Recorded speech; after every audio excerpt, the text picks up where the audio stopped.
Ça fait bienvenue tout le monde, bienvenue à nos sessions ici avec la Commission des services régionaux de Kent et le Comité de résilience de Kent qui monte ces sessions ici. Ça fait qu'on va faire une série de 7 sessions qui va parler des différents aspects, des différentes choses à faire au jardinage avant le temps pour que vous ayez le temps de aller chercher les matériaux, de faire vos planifications ou faire les choses que vous avez à faire. Puis comme ça, on sera pas de l'arrière sur les choses.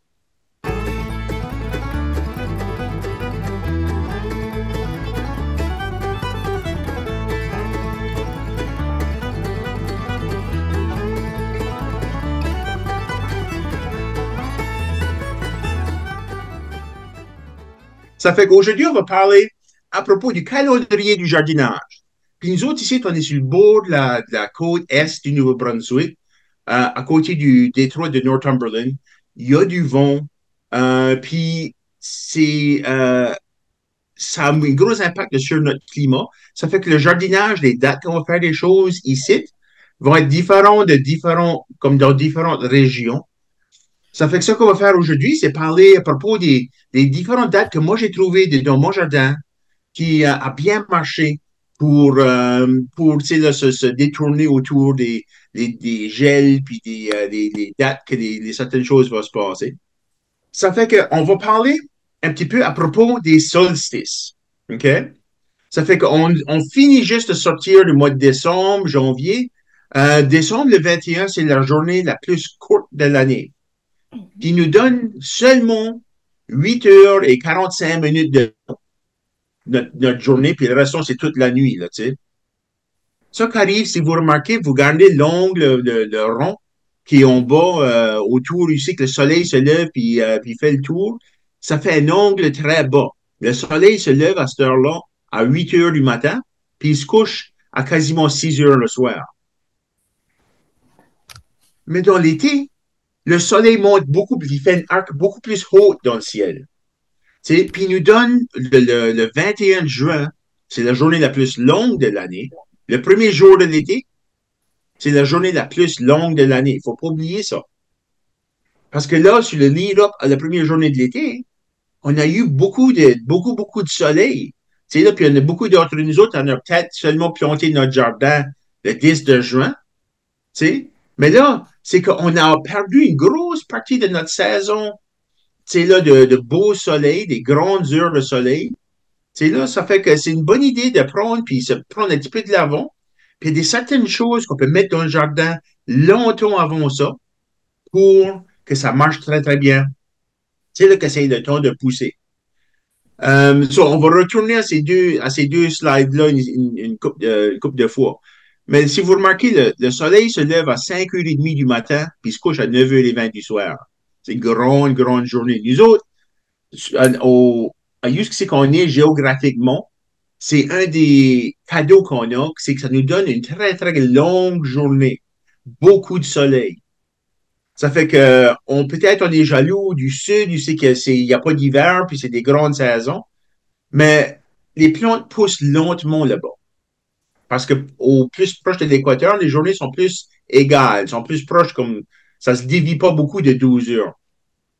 Mais nous autres, dans l'été, on a quasiment 16 heures de soleil dans une journée. Ça fait que 16 heures de soleil pour une plante, là, ça donne beaucoup de croissance. Ça pousse vite, les légumes ici. OK?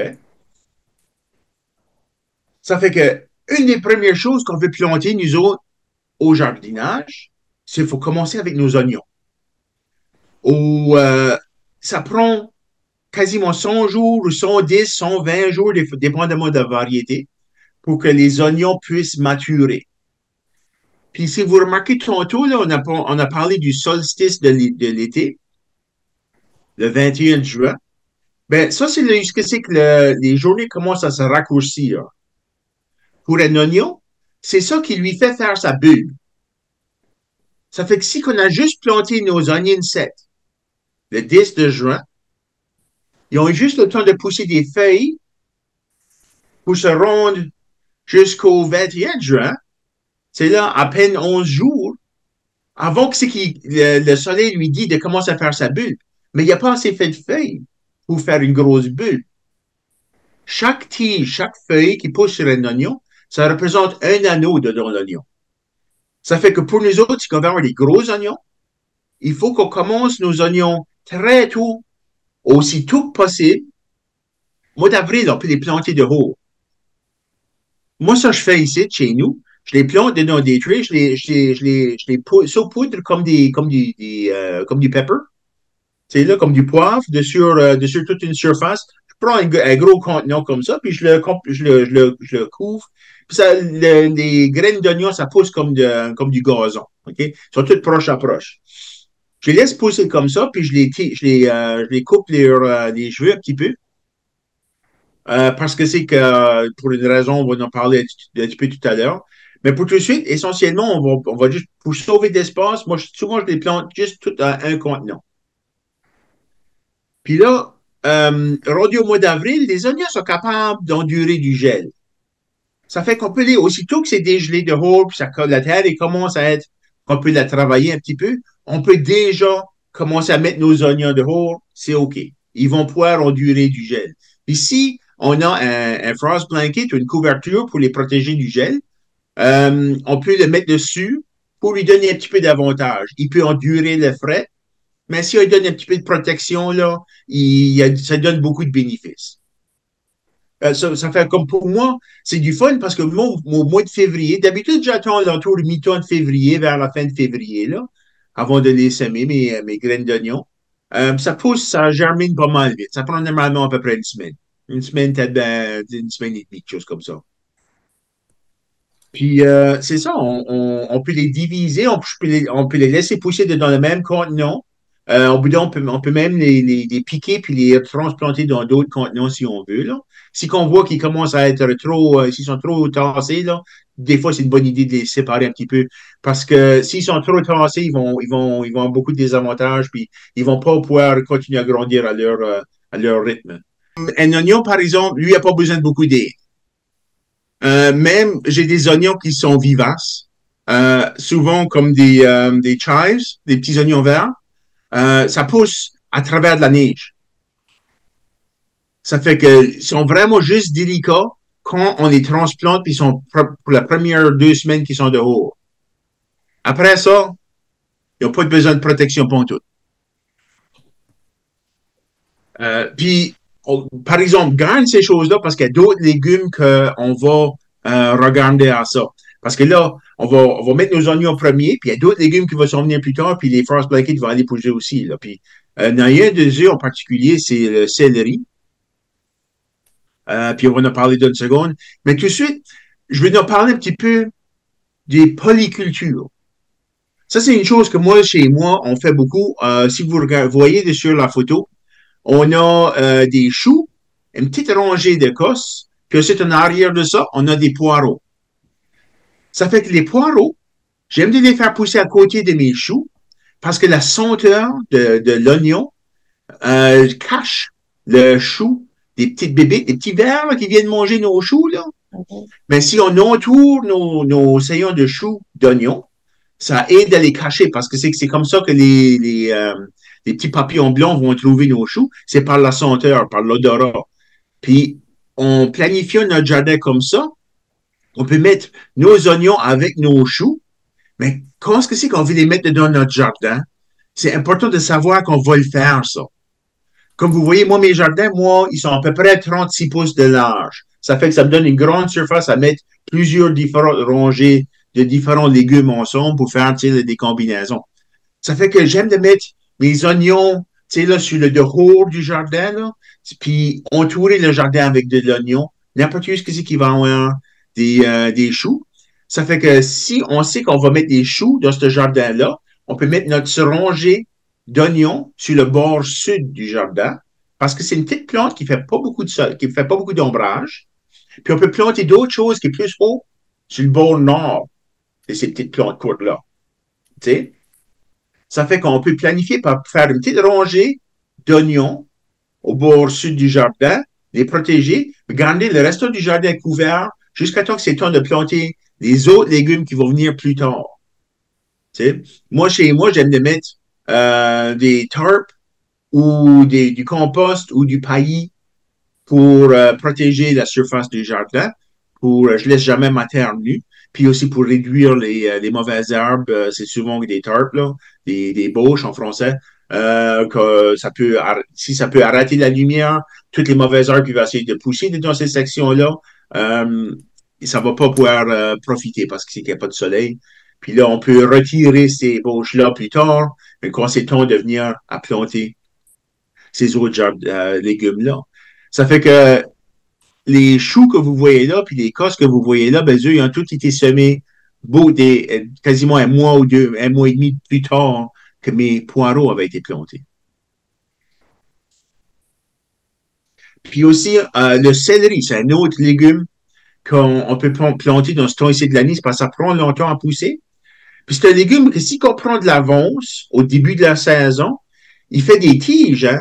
Ça fait que le céleri dans le jardin, on veut des belles grosses tiges, mais on n'a pas besoin de tout cueillir comme au magasin, là, tout cueillir toute la plante, puis le rentrer à la maison. On peut juste ramasser une tige à la fois, puis la garder en production toute la saison. Ça fait que si on prend de l'avant au début de la saison, elle va être mature très tôt dans l'été, puis là, on peut cueillir du céleri jusqu'à temps que ça gèle, puis on le perd. Les deux saillons que vous voyez ici, c'est au début de la saison à la gauche et plus tard dans l'été à la droite. Vous remarquerez, si vous voyez de proche, c'est mes gros saillons, 36 pouces de large, avec des couverts de cosse. Mais au milieu, si vous regardez de proche, là, il y a une petite plante de céleri qui est plantée parmi une rangée au milieu du saillon, puis entourée sur chaque côté avec 3 rangées de cosses. Comme ça, à mesure que les cosses poussent, ils couvrent la terre pour pas laisser le soleil toucher la terre. Il n'y a plus de mauvaises herbes. Le céleri, lui, il veut pousser avec la tige dans l'ombre. Si la tige elle a beaucoup de soleil, elle va goûter plus amer. Ça fait qu'en la faisant pousser dans l'ombre des cosses, la plante de céleri va pousser plus haute que les cosses. Ça fait que toutes les feuilles du céleri vont finir par dépasser les cosses. Puis la tige va être dans l'ombre dessous l'Écosse. Puis, une des choses magiques de faire cette combinaison-là, des cosses, des fèves, des choses comme ça, des pois aussi, c'est des plantes légumineuses qui sont capables de créer de l'engrais au niveau de leurs racines. Ça fait quand on plante des choses qui aiment beaucoup de l'azote, parce que c'est que les fèves créent de l'azote à l'aide d'une bactérie qui vit sur la surface de sa racine. C'est une relation symbiotique entre deux organismes, cette bactérie-là, qui est capable d'absorber l'azote atmosphérique que la plante n'est pas capable d'absorber. Elle donne ça à la fève. En échange, la fève lui donne du sucre. Puis comme ça, elle est continuellement en train de créer de l'engrais au niveau de ses racines. C'est exactement ça l'engrais qui s'apprend pour faire pousser des légumes qui font des feuilles, toutes sortes de feuillus. Ça, c'est du céleri, ça peut être des choux, ça peut être toutes les plantes des cosses, du blé d'Inde. Du blé d'Inde, ça adore de pousser avec des cosses à ses pieds. Tout entouré autour des racines, là, parmi les racines, là, c'est une très bonne place à pousser des cosses. Mais pour retourner au céleri, moi, je les plante au milieu du jardin comme ça, parce que c'est que la forme et le comportement de la plante entre les deux sont compatibles pour donner l'ombrage sur le niveau de la tige du céleri. Puis, ça crée de l'engrais. Ça me donne une rangée que je suis capable de venir à tous les jours. J'ai peut-être 12 ou 15 plantes de céleri là-dedans.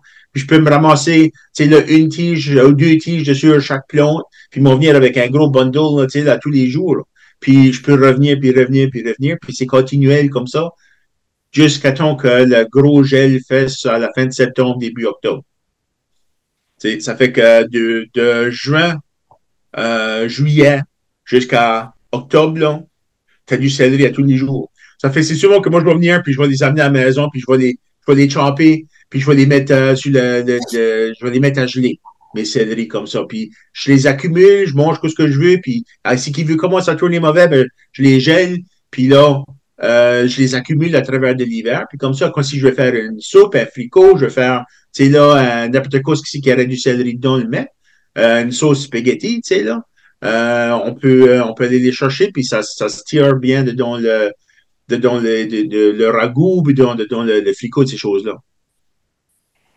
C'est une manière de vraiment maximiser la productivité du jardin. Puis ça aussi, c'est une autre chose.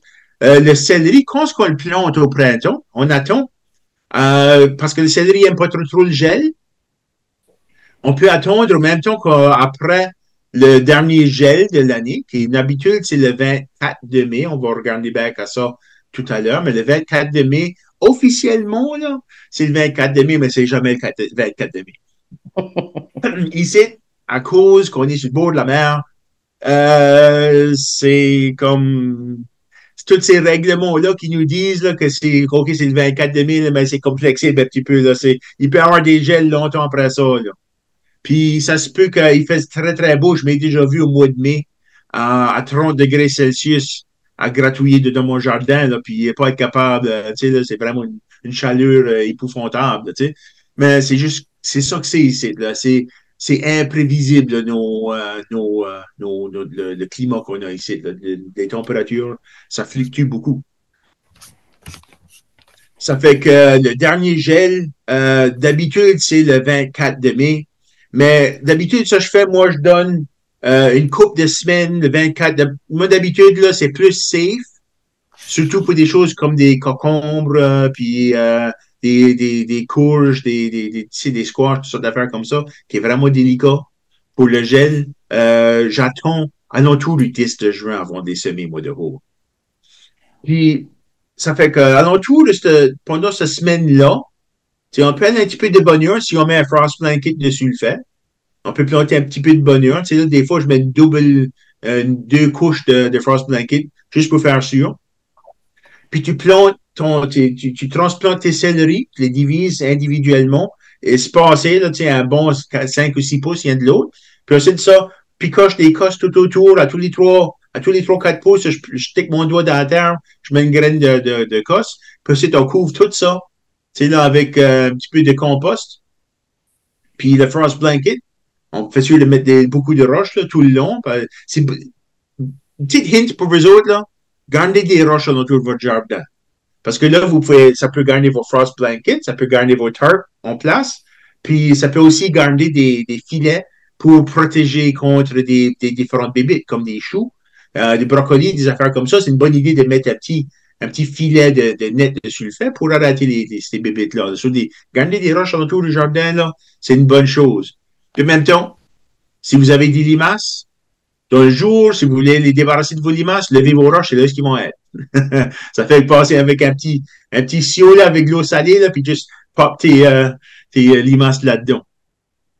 OK, pour continuer, le jour du dernier gel, le 24 de mai, moi, je garde ça comme étant, tu sais, du 24 de mai jusqu'au 10 de juin, là, c'est pas mal ce temps-là que je commence à éparer des affaires dans le jardin. Je les protège, même s'il fait beau, je les protège pour faire sûr. Tu sais, là, on veut prendre l'avant de notre jardin, mais si que la gel les frappe trop dur, ça peut arriver. J'ai déjà vu des gels là, vers la fin de juin, là, ça arrive. Essentiellement, une couverture de serre vous avance de une zone de climat. Ça fait que, comme moi ici, je suis à 5B, c'est-à-dire ça m'avancerait au prochain, c'est là, plus chaud. Ça fait que les dates pour ça les recule, c'est là, d'une couple de semaines, 2 semaines, 3 semaines. Puis c'est ça. Aussi, c'est juste une question aussi, des fois, c'est quand on transplante une plante, elle est extra délicate. Elle est vraiment fragile. Jusqu'à temps qu'elle ait la chance à s'établir des nouvelles racines, puis après ça, elle est plus robuste. Sauf des fois, même des plantes même si quand il reste pas un gros gel, juste du temps frais, humide, ça aide à protéger, à garder la plante, là, en bon état. Mais il faut faire attention. Des fois, on a des gels qui sont tard, mais des fois, c'est qu'on a nos plantes découvertes, puis on a une journée chaude. Un 30 Celsius, un 31 Celsius, un 26 Celsius. De don la serre, ça peut monter à 37, 38, 40, 50 Celsius. Puis là, on est en train de faire cuire nos légumes. Ça m'a déjà arrivé, ce que c'est que j'ai fait cuire. Au début de la saison, c'est juste qu'on a eu une journée chaude, puis ça peut arriver. Là, il faut faire attention un petit peu. Juste donner chance à regarder si c'est une journée chaude. On n'a pas besoin de protection. C'est une bonne idée de lever des petites serges. Moi-même, j'ai des petites houppes comme ça. Là. Des fois, je les rouvre dans ces journées chaudes-là, puis je les recouvre juste la nuit. Surtout s'il y a des nuits qui sont vraiment, vraiment fraîches. Comme j'avais mentionné, j'ai eu mon. C'est le temps de commencer à faire nos affaires. So, je suis pas subventionné par Vessi Seeds, là. C'est pas un advertising, là, OK? Ben, j'ai reçu mes paquets. Puis, je vais pas juste acheter des vestis, je vais en acheter de toutes sortes d'autres places. Mais c'est sûr, je me prends de l'avant. Je commande toutes mes choses. Je commande toutes mes choses, moi, dans le milieu de l'hiver. Puis comme ça, je peux prendre puis diviser mes paquets. Ça fait que dans ce temps-ci de l'année, c'est ça que je fais. Parce que j'ai encore une autre semaine ou deux là, avant que je plante mes oignons, là. Mais j'ai commencé pour commencer, là. C'est là, j'ai hâte, là. Ça fait que je prends tous mes paquets, puis je groupe ensemble tous les légumes qui sont plantés au même temps. Tu sais, comme ici, j'ai mes, j'ai mes céleris, puis mes oignons, puis tout ça, sont tous ensemble. Ça fait que j'ai plusieurs différentes variétés d'oignons. Il y a une sorte d'oignon en particulier. Si vous voulez des gros oignons, puis vous voulez avoir tous vos copains qui font du jardinage aussi, puis vous voulez les faire être jaloux, là, c'est ceux-ci que vous voulez avoir. Des globaux.